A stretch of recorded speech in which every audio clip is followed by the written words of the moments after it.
Welcome to Motivation at Hand, Ma. To know is to know how. Make your foot the foot that counts. In uncharted waters, we sail today. No case proceeds, in this unique display. Will the Supreme Court's wisdom now convey? Or postpone judgment to another day? The immunity question, a novel plea.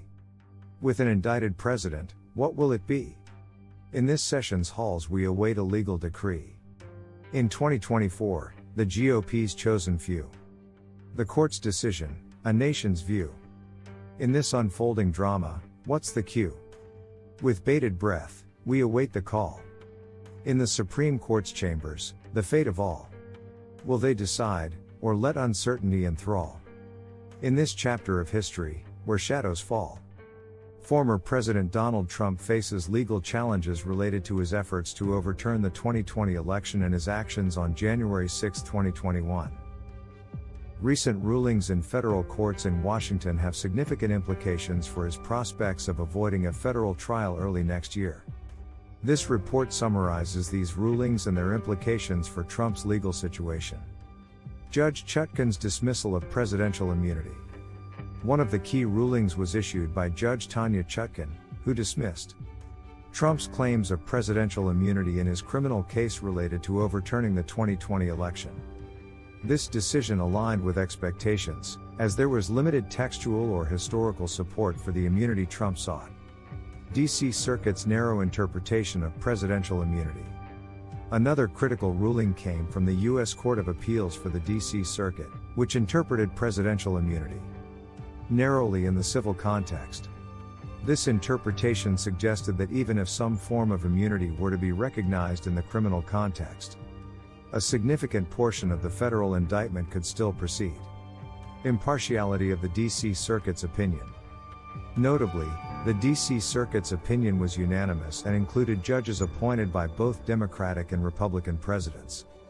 Chief Judge Sri Srinivasan, Judge Judith Rogers, and Judge Gregory Katsas. All concurred on essential points despite their diverse ideological backgrounds. Blassingame versus Trump. The case at the center of these rulings, Blassingame versus Trump, formerly Thompson versus Trump, focuses on whether Trump can be held civilly liable for injuries claimed by members of Congress and Capitol Police officers resulting from his January 6 speech on the ellipse. Unlike the criminal case, this lawsuit deals with civil claims, and presidential immunity from lawsuits is well established in this context. The unresolved issue of presidential immunity. These rulings touch on a crucial issue concerning presidential immunity, which has been a matter of debate since the Supreme Court first established the doctrine in Nixon versus Fitzgerald and further refined it in Clinton versus Jones. Nixon versus Fitzgerald granted presidents absolute immunity from lawsuits for actions related to their presidential functions. However, Clinton versus Jones clarified that conduct occurring before a president's term could be subject to legal action. This left questions about how to treat actions taken during a presidency that do not neatly align with the president's role as the head of state. Judge Mehta's earlier ruling.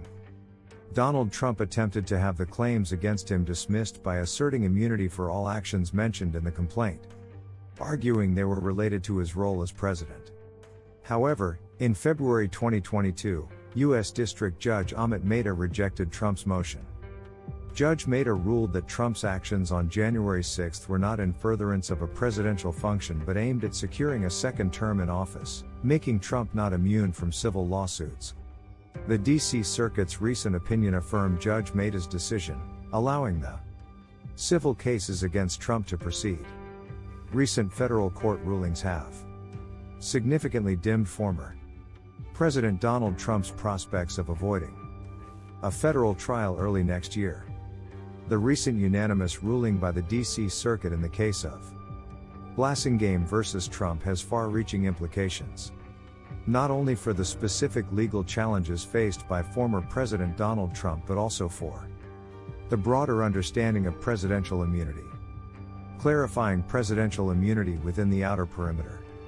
The doctrine of presidential immunity within the outer perimeter of the presidential function has long presented a doctrinal challenge.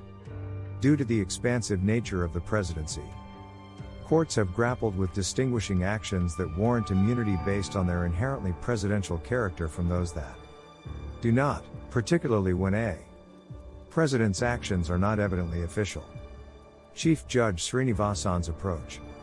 Chief Judge Srinivasan's opinion in Blassingame aligns with U.S. District Judge Amit Mehta's earlier decision by drawing a clear distinction between actions taken by an incumbent president in his capacity as president and actions taken to secure re-election. Srinivasan rejects Trump's argument that all presidential speech on public matters should be automatically deemed an exercise of official presidential responsibility. Instead, he emphasizes the critical question of whether Trump was acting as a government officeholder or as a candidate seeking office concerning the conduct in question. Objective and context-specific assessment. Srinivasan acknowledges the complexity of distinguishing between a president's personal and official affairs, as observed in Trump versus Mazars. However, he underscores the importance of conducting an objective and context-specific assessment of the conduct in question. This approach emphasizes evaluating the conduct's context, rather than solely examining the content of the statements or their potential impact on re-election prospects. The goal is to strike a balance while considering the significant interests at stake in cases involving presidential actions and potential immunity. Establishing a framework for determining presidential immunity. The framework established in Blassingame centers on the clarity of whether a presidential action is primarily related to official duties or campaign-focused activities. When there is ambiguity, presidential immunity should be granted. Immunity should only be denied when a president's actions, viewed objectively and in context, can reasonably be construed as exclusively campaign-related. Implications and limited potential for appeal. While Trump may attempt to appeal this ruling, it is unlikely that the opinion will be significantly disrupted. The Supreme Court generally respects unanimous cross-ideological rulings from the D.C. Circuit. Consequently, this ruling expands the potential for lawsuits against presidents by asserting that a president cannot claim immunity when a contextual analysis demonstrates that the conduct occurred in their private capacity as a candidate for office, at least within the D.C. Circuit. Impact on pending criminal case against Trump. This decision holds particular significance in the context of the pending criminal case against Trump, where he seeks to extend the immunity recognized in Nixon v. Fitzgerald to protect former presidents from criminal charges related to conduct within the outer perimeter of their presidential function.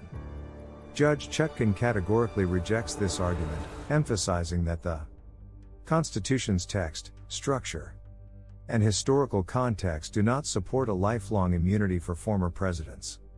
This decision challenges Trump's assertion that he is shielded from criminal charges based on his presidential duties. The D.C. Circuit's ruling in Blassingame clarifies the circumstances under which lawsuits can be brought against presidents based on their conduct during their time in office. It underscores the need for an objective and context-specific assessment of presidential actions and expands the potential for legal challenges against presidents, particularly when their actions are deemed campaign-focused rather than official. This ruling significantly impacts Trump's legal challenges and challenges his attempt to claim absolute immunity from criminal charges, setting the stage for continued legal battles on this complex issue. The absence of recognized presidential official act immunity in the criminal context introduces uncertainties about its compatibility with an indictment covering both official and unofficial acts. The impending legal battle over whether trial proceedings continue or become entangled in appellate litigation holds the key to the trajectory of the trial. It not only determines the course of Trump's legal challenges but also shapes the broader understanding of presidential immunity in criminal cases. The evolving dynamics in this arena will continue to be closely monitored as the legal landscape unfolds. To the Supreme Court, we look to you today. Will you answer Jack Smith or choose to delay? In your judgment, the nation's fate will sway. A decision awaited, in your hands to bring. To delay may echo, trump as king they sing. In your hallowed chambers, where justice takes wing. Much appreciation to you for giving of your time with us at Motivation at Hand. To know is to know how. We trust you will come back soon.